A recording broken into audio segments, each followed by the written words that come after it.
Foi através das letras que ela aprendeu a se expressar. A tentativa de vencer a timidez rendeu um ofício. No portré de hoje, conheça um pouco mais da história e do trabalho da escritora cearense Ana Miranda. Ela está entre os grandes nomes da literatura brasileira. Já publicou 27 livros e acumula alguns prêmios, né? Ana, desde quando começou esse seu envolvimento com a escrita? Começou quando eu era criança, aprendendo a ler e lendo os meus primeiros livros, descobrindo o encanto da imaginação, o encanto da viagem que pode ser feita por meio das palavras. E escrevendo na escola. No meu tempo, as escolas obrigavam os estudantes a escreverem redações diárias, de pelo menos 15 linhas. Isso ia tirando o medo da escrita e acostumando a mente a pensar em termos de uma escrita. Depois eu fui lendo os romances, li o meu primeiro romance, que foi O Idiota, de Dostoiévski, que eu fiquei fascinado com a possibilidade de ser transportada para outros tempos, para outros países, outros mundos, outras pessoas, para o interior de outras pessoas. É uma arte fabulosa, a arte da literatura. E ela seduz. Ana, e quando foi que você percebeu que sua paixão pela escrita ia virar profissão, né? Quando eu comecei a escrever o que seria, afinal, um romance, eu nem sabia se eu estava escrevendo um romance, não sabia se ia ser publicado, eu não sabia se alguém ia ler esse livro, eu estava completamente imbuída no trabalho, mas sem a perspectiva de algo acontecer realmente em torno disso. Mas quando esse romance foi publicado, era o Boca do Inferno, e eu fiquei 10 anos, mais ou menos, trabalhando nesse texto.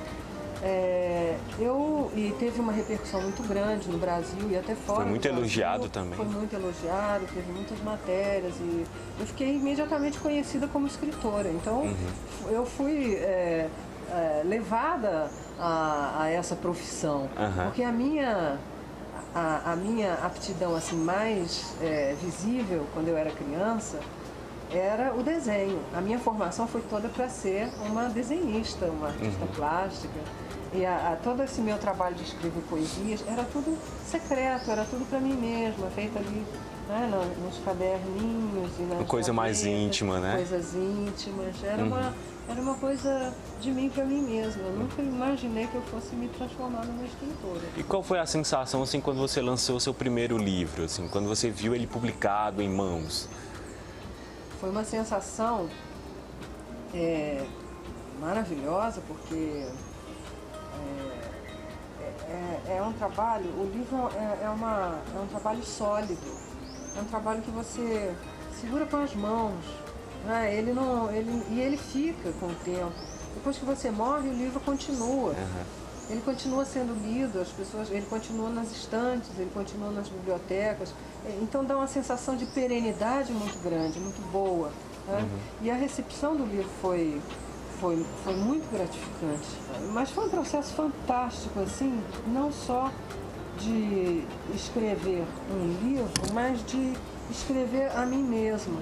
Porque a sensação era que eu me reconstruía com aquele livro, porque eu tinha um lado intuitivo muito forte e um lado racional muito fraco, muito frágil. Assim, eu não era uma pessoa muito racional.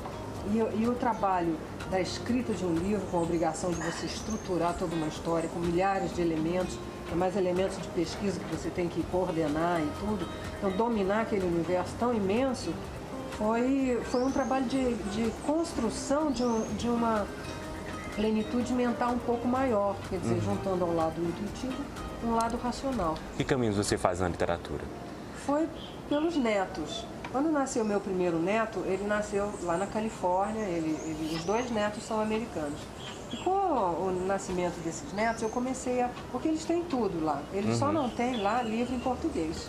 E eu queria realmente que eles, além de falar muito bem o português, que eles falam, eu queria que eles lessem e conhecessem a literatura. E o primeiro livro foi infantil, foi um livro Teve um antes que foi um sobre memória e história, que foi feito a pedido da editora Companhia das Letrinhas, em que eu falo da minha infância no Ceará e a minha ida para Brasília, e a história de Brasília. Então é nessa coleção Memória e História. Mas o meu livrinho mesmo, de inspiração infantil, é o Ligue, que é inspirado no meu netinho mais velho, o Rafael, que tem muita imaginação. Ele era um menino muito imaginativo.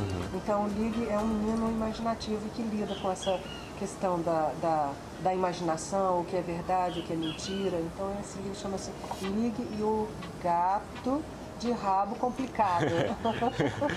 Ana, e recentemente você também, há algumas semanas, lançou um livro infantil, né? Como Nasceu o Ceará. Queria que você contasse o processo dele de criação, do que o livro se trata.